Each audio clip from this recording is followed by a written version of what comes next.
7h39, vous êtes sur RMC Savoir et Comprendre. Bruno Gollnisch, bonjour. Bonjour. Vice-président du Front National, chargé des relations internationales, conseiller régional de Rhône-Alpes et député européen. Tiens, puisque vous êtes chargé des relations internationales, Bruno Gollnisch, j'ai juste une question à propos de l'Afghanistan.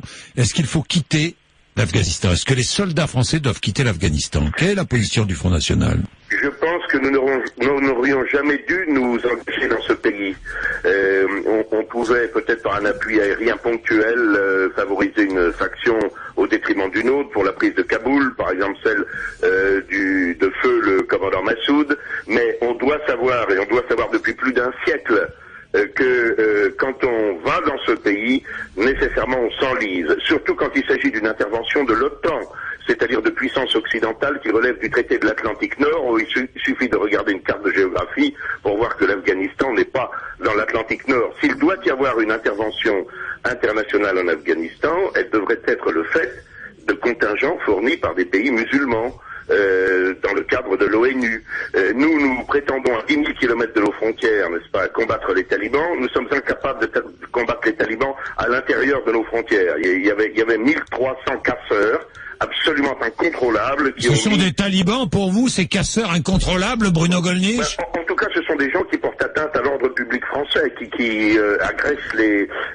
Si j'ai bien compris, ce sont des musulmans, quoi. Sont animés par la haine de la France, pillent les magasins, incendient les voitures, et je pense que si nous avons à faire des efforts en ce qui concerne notre sécurité, c'est d'abord dans ce domaine-là. Mais vous les qualifiez de talibans, pourquoi, Bruno Gollnisch? Donc je dis que nous combattons des talibans en Afghanistan. Pourquoi? Parce que ces talibans sont supposés, n'est-ce pas, porter atteinte à l'ordre public français, à commettre des actes de terrorisme qui nuisent à nos intérêts. Eh bien, il y a à l'intérieur de nos frontières des gens qui sont, à mon avis, tout aussi dangereux et que nous devrions d'abord contrôler avant de nous préoccuper de participer aux opérations de police américaines à 10 000 kilomètres de celles-ci. Oui. Jean-Marie Le Pen condamné pour ses propos sur les islamistes, que dites-vous? Il n'est pas encore condamné. Enfin, condamnable. Les extravagantes, oui. Les extravagantes, je pèse mes mots, conclusion du procureur ou de la procureuse, puisque maintenant il faut féminiser tous les noms, Madame Ruel, qui, je vous le rappelle, est hiérarchiquement soumise au gouvernement, au ministre de la Justice, Madame Alliot-Marie, laquelle devrait se prononcer sur ce fait. Je considère que c'est absolument scandaleux. L'affiche en question condamnait non pas les musulmans, non pas l'islam, mais l'islamisme. Elle représentait une femme intégralement voilée. Je crois savoir que le voile intégral n'est pas le bienvenu chez nous.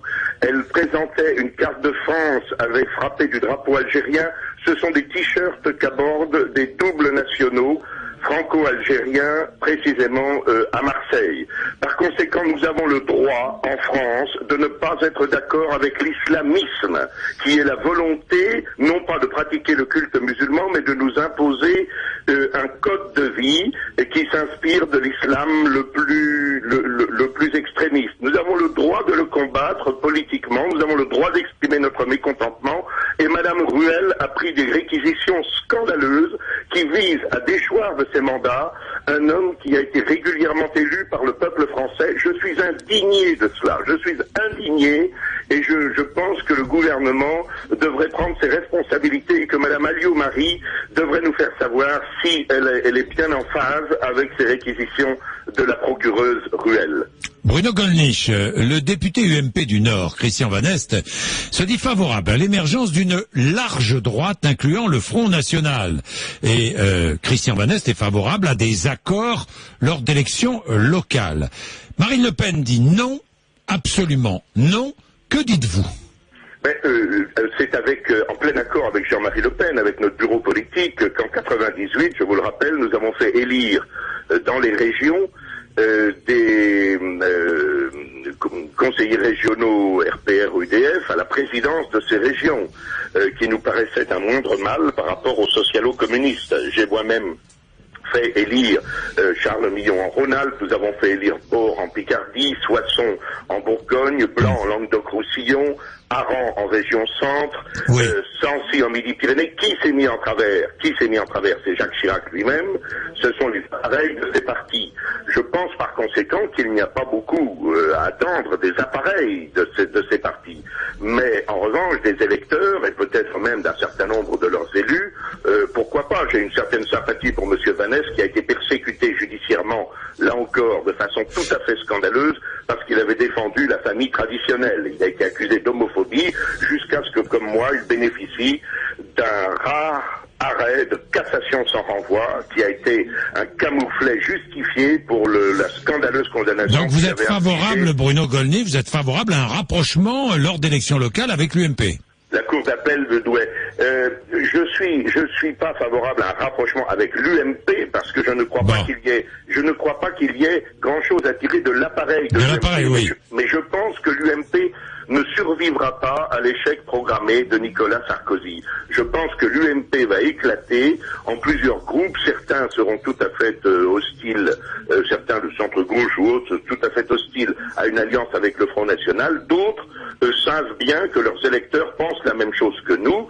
Et si nous avons pour notre part élargi notre famille d'esprit, depuis ce que j'appellerais la droite sociale jusqu'à la gauche patriotique, eh bien je pense que nous pourrons être le môle d'attraction des futures majorités. Aucune objection de principe à des accords donc avec des candidats se réclamant de l'UMP au second tour. Des candidats qui sont à l'heure actuelle à l'UMP et qui, à mon avis, la quitteront après l'échec programmé de Nicolas Sarkozy. Mais échec programmé, Bruno Gollnisch, pourquoi? Je crois, oui. Pourquoi? Parce que tous les Français se rendent compte aujourd'hui que M. Sarkozy n'a pas tenu les promesses de son élection. Et en particulier les Français qui sont les plus proches de nous, qui voient bien que on leur a fait miroiter une amélioration de la situation, notamment en matière d'insécurité et d'immigration, que les actes ne sont pas au rendez-vous, que l'on ne travaille pas plus pour gagner plus, mais qu'au contraire, sous l'effet du mondialisme, la paupérisation de la plus grande partie des Français continue, qu'en matière internationale, nous sommes complètement alignés sur le gouvernement de Washington, que nous sommes prisonniers de traités européens dont on nous dit après coup qu'il faudrait en limiter les effets. Enfin, c'est Sarkozy qui a signé les traités qui donnent le droit à tous les Roms de venir en France. Et puis ensuite, il nous dit qu'il faudrait qu'ils reviennent chez eux. C'est une politique de gribouille.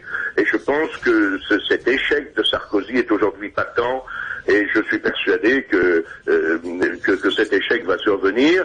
Et je pense qu'après cet échec, l'UMP, qui est un conglomérat assez hétéroclite, va éclater.